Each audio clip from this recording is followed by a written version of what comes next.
Terima kasih kerana memilih kami pada waktu ini. 30 minit di Sirius Utama. Anda bersama saya, Ruzaini Ruslan.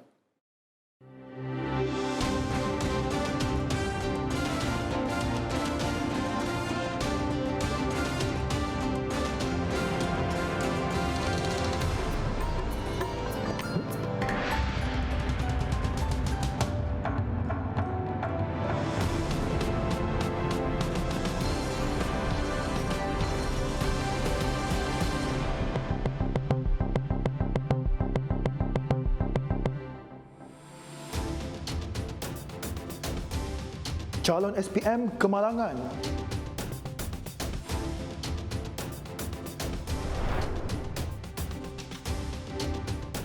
Juga 309 parti ditahan.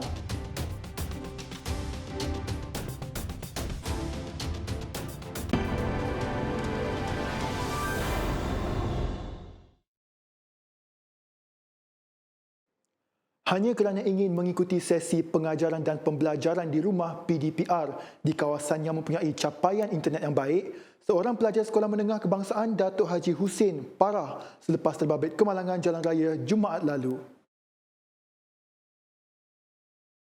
Siti Aisyah Muhammad Idris, 17, sedang menunggang motosikalnya di Jalan Rantau Panjang Selama untuk mengikuti PDPR secara dalam talian di rumah bapa saudaranya di Taman Permai 2. Sebelum terbabit nahas dengan sebuah kereta BMW di jalan itu pada jam 9.45 pagi. Berikutan kejadian itu, pelajar berkenaan parah termasuk patah pada peha kiri, cedera pada tulang rahang mulut sehingga terpaksa menerima jahitan dan kini dirawat di unit rawatan rapi ICU Hospital Taiping dan dalam keadaan stabil. Sebelum ini, kakaknya Siti Nur Zulfa Muhammad Idris, 22, membuat hantaran sehingga tular dalam media sosial mengenai kisah Siti Aisyah sehingga mendapat perhatian netizen yang simpati dengan nasib menimpa pelajar harapan aliran sains di sekolah itu. Menurut Siti Nur Zulfa, kebanyakan rumah di situ menghadapi capaian internet yang lemah sejak bertahun lamanya. Dia juga sudah beberapa kali menghantar aduan kepada Suruhanjaya Komunikasi dan Multimedia Malaysia MCMC namun masih tidak mendapat tindakan sewajarnya. Sementara itu, Ahli Dewan Undangan Negeri Adun Selama Muhammad Akmal Kamarudin ketika ditemui berkata sebanyak 10 pencawang akan dinaik taraf menerusi program jendela bagi tempoh 2021 hingga 2022 di Selama bagi mengatasi masalah capaian liputan internet dan telekomunikasi yang lemah itu. Penunggang motosikal parah selepas bertembung dengan sebuah ambulans di kilometer 33 Jalan Persekutuan Kuala Lumpur Ipoh berdekatan persimpangan lampu isyarat serendah malam tadi. Menurut Ketua Polis Daerah Hulu Selangor, Superintendent Arsad Kamarudin, kemalangan berlaku ketika ambulans dipandu petugas lelaki berusia 45 tahun bersama dua pemandu perubatan kesihatan dalam perjalanan dari Hospital Selayang ke Hospital Kuala Kubu Baharu HKKB. Ketika kejadian, ambulans meneruskan perjalanan kerana lampu hijau. Namun secara tiba-tiba, sebuah motosikal keluar dari sempang Kampung Baru Serendah menyebabkan ambulans tidak sempat mengelak lalu melanggar penunggang terbabit. Kemalangan itu menyebabkan penunggang motosikal yang berusia 37 tahun parah di kepala dan kaki kanan manakala pemandu dan penumpang ambulans tidak cedera. Mangsa yang cedera dibawa ke Hospital Selayang untuk rawatan dan kes disiasat mengikut Seksyen 43/1 Akta Pengangkutan Jalan 1987. Beliau meminta orang ramai yang mempunyai maklumat mengenai kemalangan itu untuk menyalurkan dengan menghubungi mana-mana balai polis berhampiran. Mujur sepanjang hari malang sekejap mata. Itu yang dialami buat 7 sekeluarga apabila rumah didiami mereka musnah hampir 80% akibat dijilat api di Kampung Batu 9, Bukit Payung, Marang semalam. Dalam kejadian 4.50 petang, semua mangsa termasuk kanak-kanak berusia 3 tahun dan 12 bulan dilaporkan selamat. Menurut Ketua Balai Bomba dan Penyelamat BBP Wakaf Tapai, Khairul Azmi Ismail berkata, pihaknya menerima panggilan pada 5 petang dan 3 jentera termasuk dari BBP Kuala Terengganu dikejarkan ke lokasi. Sebaik tiba di lokasi, api sedang marak membakar 80% rumah separuh kekal itu dan anggota mengambil masa selama 30 minit untuk kerja-kerja pemadaman dan selesai sepenuhnya pada 6.10 petang. Setakat ini, kejadian dan jumlah kerugian masih dalam siasatan. Bau busuk yang mengganggu penduduk akhirnya terbongkar di tingkat 1 sebuah bangunan di Jalan Tengku Cik di mana mayat seorang lelaki warga emas ditemui.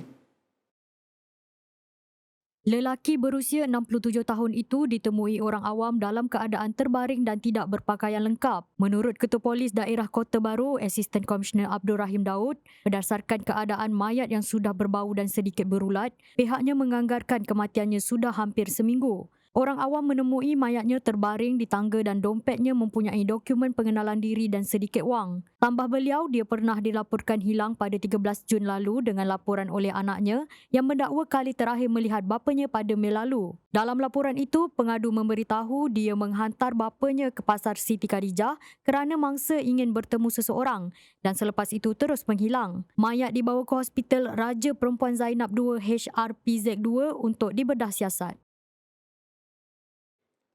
Lelaki warga asing maut selepas dapur rumahnya ditimpa runtuhan batu di Kampung Pinosuk dekat Kundasang semalam.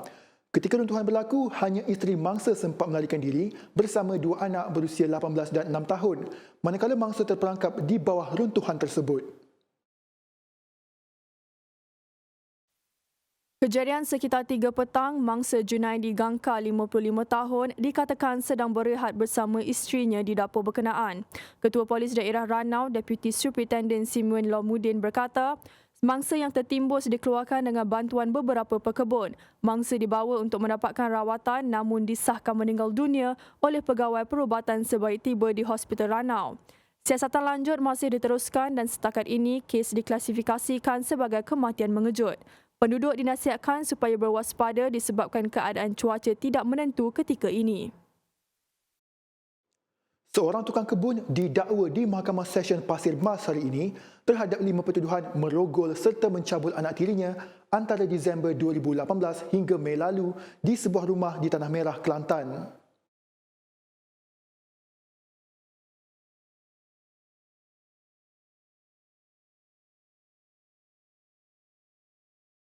Serius utama berehat seketika menyusul selepas ini.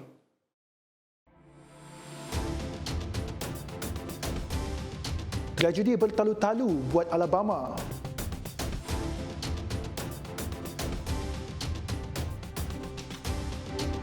Hai, saya Saiful Nizam Ismail. Sudahkah anda mendaftar program vaksinasi melalui aplikasi My Sejahtera? Jika belum, jom saya tunjukkan. Mudah je. Pastikan aplikasi My Sejahtera anda telah dikemas kini. Selepas dikemas kini dan sekiranya anda menggunakan aplikasi untuk check-in di mana-mana, jangan lupa klik tutup untuk ke menu utama. Klik vaksinasi COVID-19 untuk pendaftaran baru. Klik pada maklumat yang tertera nama anda di bahagian paling atas aplikasi ini. Pastikan butiran peribadi anda betul. Nama anda perlulah sama seperti dalam kad pengenalan. Jika betul, klik sahkan. Jika terdapat kesilapan, klik edit untuk kemaskini. Klik OK untuk langkah berikutnya. Jawab setiap soalan yang diberikan dan kemudian klik hantar. Klik OK dan pendaftaran anda kini telah berjaya. Maklumat mengenai temujanji vaksinasi akan dimaklumkan melalui push notification. Anda perlu menunggu kelulusan sebagai penerima vaksin berdasarkan fasa kelayakan. Jom bersama kita hentikan wabak COVID-19. Lindung diri, lindung semua.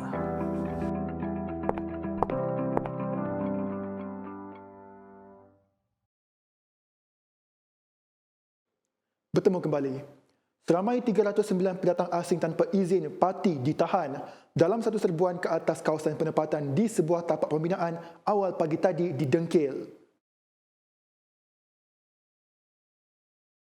Parti melibatkan 280 lelaki dan 29 wanita berusia lingkungan 20-an hingga 50-an itu adalah sebahagian daripada 715 individu diperiksa dalam operasi bersepadu terbabit. Mereka terdiri daripada 193 warga Indonesia, 102 warga Bangladesh, 8 warga Myanmar, 4 warga Vietnam dan 2 warga India.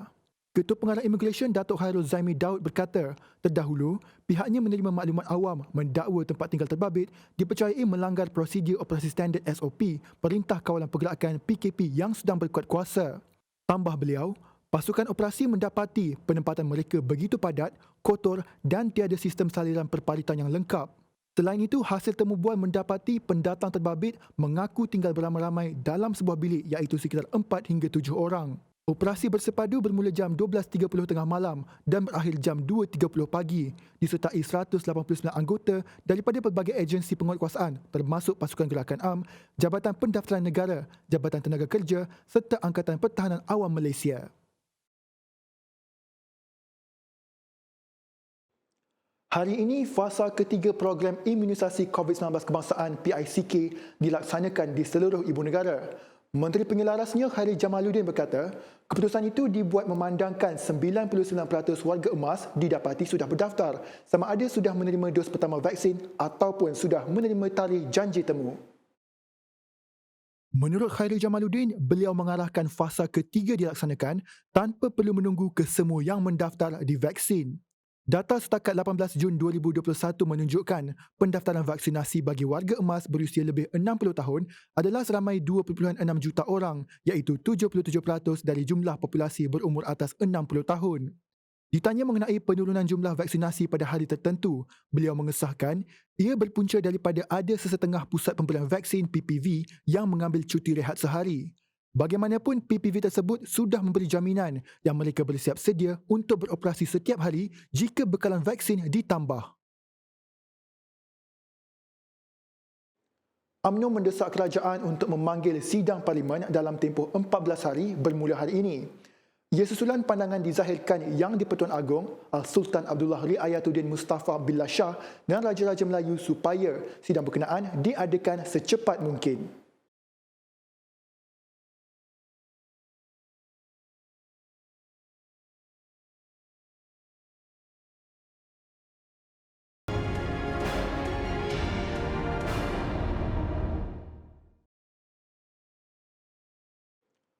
Susulan mempercepatkan pelancaran vaksin, mulai hari ini, sekatan berhubung COVID-19 di Bangkok, Thailand akan dilonggarkan lagi di ibu negara itu. Menurut kenyataan yang dikeluarkan oleh Pentadbiran Metropolitan Bangkok BMA, kedai serboneka di Bangkok yang sebelumnya dibenarkan dibuka antara jam 11 malam dan 4 pagi akan dapat dibuka sepanjang masa. Sementara kolam renang, Taman Sains, Pusat Pameran Seni dan Budaya serta perpustakaan dan stadium akan dibenarkan dibuka semula. Bagaimanapun, mana-mana perhimpunan lebih daripada 50 orang di tempat-tempat terbabit mesti memohon kebenaran terlebih dulu dari BMA. Sebelum ini, BMA telah membenarkan taman, salon kecantikan, spa serta rumah urut dan kedai tatu dibuka semula dan membenarkan restoran untuk menyediakan perkhidmatan makan dalam waktu yang lebih lama dan melayani lebih ramai pelanggan.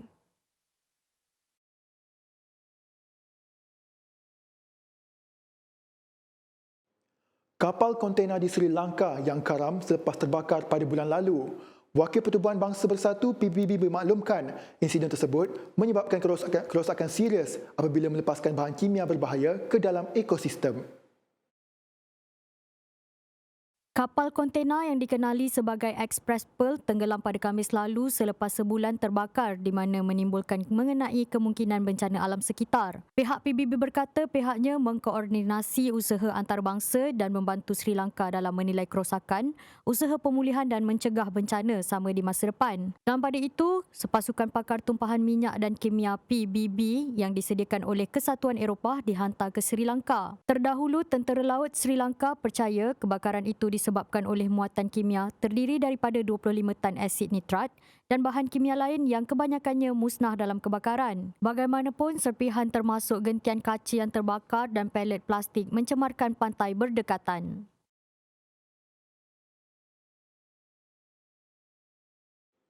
Perkembangan di Alabama, Amerika Syarikat, negeri itu mengalami ribut tropika Claudette di mana ia telah meragut sekurang-kurangnya 12 nyawa dan menyebabkan sebahagian tenggara Amerika Syarikat banjir ketika menghala ke perairan Atlantik. Pusat Taufan Nasional Amerika Syarikat menjangkakan ribut itu berlarutan ke North Carolina pada Isnin dan membawa taufan pasca tropika pada Selasa dengan amaran angin kencang dan hujan lebat dikeluarkan sehingga pagi Selasa. 9 kanak-kanak antara 10 yang maut dalam kemalangan babitkan sekurang-kurangnya 15 kenderaan di lebuh raya negeri berhampiran Bandar Greenville pada Sabtu. Ribut itu yang membawa bersama hujan lebat turut mengakibatkan 2 beranak terkorban selepas rumah mereka di Bandar Tuscaloosa ditimpa pokok tumbang. Media tempatan melaporkan antara korban kecelakaan adalah seorang bapa dan bayi perempuannya berusia 9 bulan yang menaiki kenderaan utility sukan SUV dan 8 penumpang van berusia 4 hingga 17 tahun. Teruskan menonton series utama Menarik dalam Sukan selepas ini.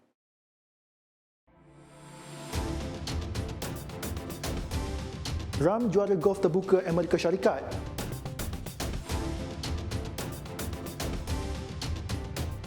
Beberapa negara di seluruh dunia seperti China, United Kingdom, Jerman, Amerika Syarikat dan Kanada sedang membangunkan vaksin untuk mencegah virus COVID-19.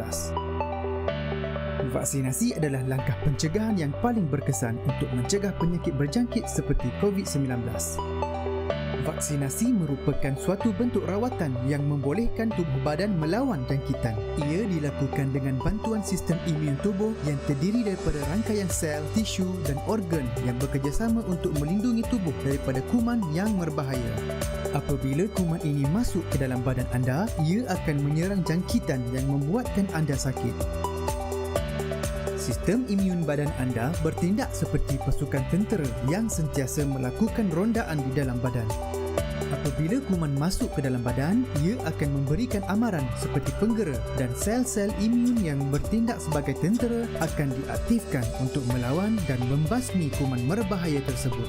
Kemudian, sistem imun anda akan menyimpan memori mengenai kuman tersebut supaya dapat bertindak balas dengan segera untuk jangkitan yang sama pada masa hadapan.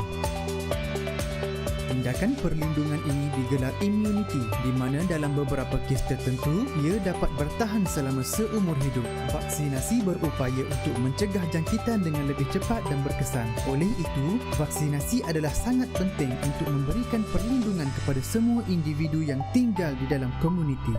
Adalah penting untuk Malaysia bekerjasama dengan negara-negara yang sedang membangunkan vaksin COVID-19 bagi menjamin kesihatan dan kesejahteraan warga Malaysia untuk jangka masa panjang. Pada masa yang sama, hendaklah kita mengamalkan langkah-langkah pencegahan dan kawalan kendiri, patuhi SOP dan terus membudayakan norma baru dalam kehidupan seharian. Pesanan komuniti ini dibawakan oleh Kementerian Sains, Teknologi dan Inovasi dan Akademi Sains Malaysia.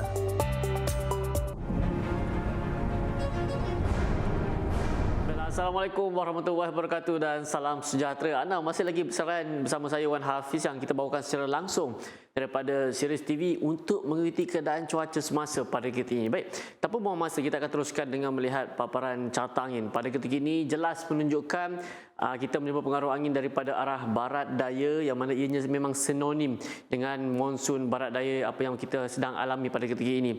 Dengan kelajuan yang agak sederhana sekitar 20 hingga ke 30 km sejam. Tetapi di kawasan latitude lebih tinggi buat masa kini, angin bertiup dengan agak kencang sekitar 40 hingga ke 50 km sejam. Dan selain daripada itu juga keadaan ombak juga di kawasan perairan ini juga boleh mencapai 3.5 meter. Dan di kawasan perairan lain buat masa kini, alhamdulillah masih lagi di bawah 2.5 meter. Tetapi buat masa kini Met Malaysia menerusi laman sesama mereka telah pun mengeluarkan amaran angin kencang serta laut bergelora. Kategori pertama dan juga kedua bermula hari ini sehingga ke 26 Jun 2021. Amaran kategori kedua melibatkan kawasan perairan Phuket dan sebahagian amaran di perairan Phuket juga diletakkan di bawah tahap 1, itu juga di kawasan perairan Condor, Reef North, Palawan dan juga di bahagian Sulu. Dan harus diingatkan keadaan ini adalah berbahaya kepada bobok kecil serta sukan dan regi laut. Jadi pada orang ramai diharapkan lebih berhati-hati terutama kepada para nelayan yang mana ingin turun ke laut, dan diharapkan anda supaya tidak turun ke laut dan menghindari kawasan pantai. Baiklah, seterusnya kita akan beralih ke paparan imej satelit bagi melihat apa yang berlaku sebenarnya pada ketika ini. Di Semenanjung Malaysia pada ketika ini hujan berserta ribut petir di 1-2 tempat kini sedang berlaku melibatkan di kawasan pedalaman Semenanjung Malaysia. Begitu juga di bahagian pedalaman di negeri Sarawak yang melibatkan di bahagian Seri Aman dan juga di bahagian Betong. Di Sabah pada ketika ini dalam keadaan yang agak mendung. Dan menjelang ke petang nanti, kita masih lagi menjangkakan hujan berserta rebut petir masih lagi akan berlaku melibatkan pantai barat, pantai timur semenanjung Malaysia dan juga di bahagian pedalaman semenanjung yang melibatkan negeri Kelantan, Terengganu, Pahang di bahagian pedalaman di negeri Selangor. Begitu juga di negeri Sabah dan Sarawak, hujan berserta petir akan lebih tertumpu di bahagian pantai barat dan juga di bahagian utara di negeri Sarawak. Dan menjelang ke esok pagi, kita jangkakan keadaan mendung akan berlaku di kesemua negeri di semenanjung Malaysia. Keadaan lembap seperti hujan renyai dijangkakan akan berlaku melibatkan di bahagian pesisir pantai di negeri-negeri pantai timur daripada negeri Kelantan sehingga ke di bahagian timur di negeri Johor. Sekian saja laporan cuaca daripada Sirius TV. Assalamualaikum dan salam sejahtera.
Bertemu kembali. Golf terbuka Amerika Syarikat, pemain Spanyol Jon Rahm melakukan birdie di lubang terakhir bagi merangkul gelaran pertama apabila mengetepikan pencabar terdekat dari Afrika Selatan Louis Oosthuizen dengan kelebihan 1 pukulan. 161 under par. Rahm membendam birdie dari jarak 7 meter di lubang ke-17 dan 5 meter di lubang ke-18 bagi menambatkan saingan 4 di bawah par 67 pada pusingan terakhir bagi merekodkan keseluruhan 6 di bawah 278. Rahm terpaksa menyaksikan Oosthuizen bermain di 4 lubang terakhir sebelum mengesahkan kejuaraannya itu. Juara terbuka Britain itu melakukan bugi di lubang ke-17 dan birdie yang dilakukannya di lubang ke-18 menyaksikan dia terpaksa berpuas hati dengan gelaran naib juara buat kali ke-6. Rahm menjadi pemain Spanyol pertama menjuarai terbuka Amerika Syarikat dan keempat merangkul gelaran utama selepas Sergio Garcia, Jose Maria Olazabal dan mendiang Sef Ballesteros. And there is his little son Kepa with his wife Kelly.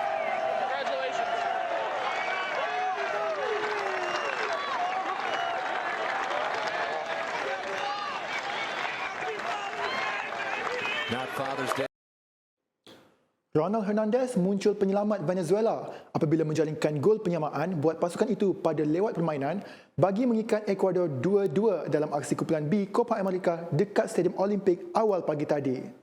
Venezolanos, viene Estupiñán, pelota. Ayrton Preciado meletakkan Ecuador di depan apabila membuka tirai jaringan pada minit ke-39 sebelum Venezuela menyamakan kedudukan menerusi gol yang disudahkan Edson Castillo minit ke-51. Gonzalo Plata kembali meletakkan Ecuador di depan menerusi jaringannya pada minit ke-71 tetapi Hernandez berjaya memastikan satu mata diraih Venezuela apabila meledak gol penyamaan pada waktu kecederaan.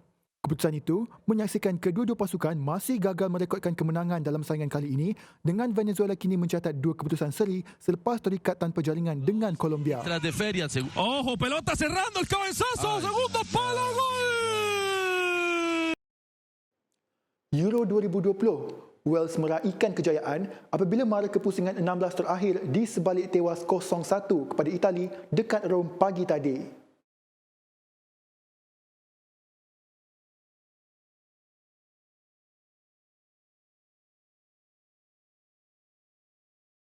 Sekian dulu series utama buat masa ini. Amalan menjaga SOP sudah menjadi sebahagian daripada hidup kita. Kekalkan penjarakan sosial dan terus lindungi diri dan keluarga bagi memutuskan rantaian COVID-19. Salam hormat dan Assalamualaikum.